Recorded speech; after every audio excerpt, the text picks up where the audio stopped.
What's going on, guys? Shane here. So the first thing I want to talk about with knee strikes is what part of the knee to strike with. I want you to straighten your leg out, and without flexing it, notice that you can move your kneecap around. Usually works best when you're standing up. The moment that you bend it, you'll notice that it tightens up. Everything solidifies. So when you're striking, throwing a knee, make sure you bring your heel all the way up to your butt and strike with the kneecap, the top of the tibia, the bottom of the femur. And when you're throwing side knees, it's going to be the side of the femur, the inside of the kneecap. All right, so when you're throwing these knees, bring your heel to your butt and point your toes down to the ground. First knee that we're looking at is a straight knee. This is a long distance knee to the body. All right, I like practicing this one and teaching this one first before we get into clinch range, starting at a long distance. Here's Giorgio Petrosian landing a beautiful knee on Enrico Kell. So let's break down how to throw the knee. I like teaching the march. It's an exaggerated step with the opposite leg. You're going to step down into the ground, and it's going to transfer energy up through the other leg. As your toe comes up, you're going to strike not only up, but in, aiming for your opponent's spine, okay?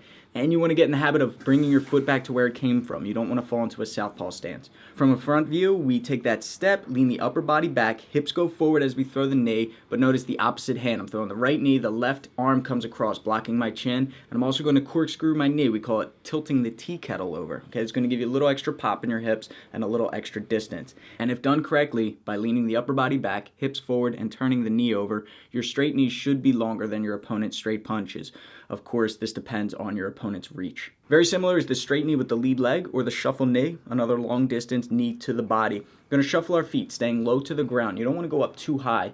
You're going to put your rear leg in the front, lead leg in the back, and everything's the same as our previous knee. Go up to the toe on our support leg, driving the knee up and forward, hips forward, upper body back. And of course, since it's the other leg, then our other hand is going to come across, protecting our chin. And with the shuffle knee, you can fall back into your normal stance. Just keep your guard up. Great way to set this up is with a jab over your opponent's shoulder, grabbing onto the lat or neck or behind the head simultaneously with your shuffle.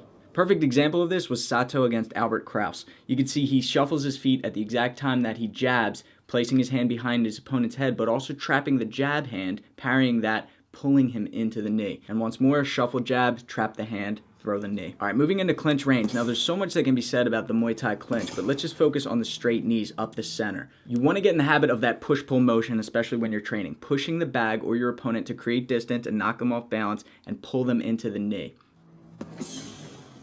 Here we have Yadsin Clyde demonstrating great hand fighting. This is before you actually enter the clinch. You're trapping your opponent's hands so that you know where their hands are going, where their punches are, but you also see Yadsin Clyde pulling down on the hands to either set up elbows, punches, or literally pulling his opponent by the forearms into his knee. You can see he goes with a punch to the body first, then once he's in the clinch range, he'll throw that knee strike to the body. Now he has his hands on his opponent's shoulders and biceps, working what we call the steering wheel to open up a beautiful uppercut elbow right up the center. And again, we'll see Yadsin Clyde hand fighting, but notice how his opponent keeps lifting his leg up as if to check, and we're going to look at how this is a way to block knees. So instead, Yadsin Clyde keeps going with punches to the body, tricks his opponent up, comes up the center with a beautiful up elbow to knock his opponent out. Be sure to check out our comprehensive elbow guide as well. Same style to this video, except we go over ways to set up and land elbow strikes. Closing off the distance a little bit more, we're going to look at one of the best displays of the plum, the dominant clinch in Muay Thai. This is Diesel Noi against John Makayo. Absolutely destroys his opponent by clinching up, controlling the head,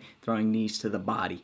You can see it's palm to palm on the back of the head, not the neck. You want to grab on the head because this manipulates the small muscles in the neck. If you control your opponent's head, you control their whole body. Break their posture, sweep them, and land knee after knee. This position is best for taller fighters. You really get to use your height to lean down on your opponent and use that leverage to really rip in knees to the body and to the head. And some argue that it leaves your body and chin open for punches, but you can see that John is trying to throw these punches.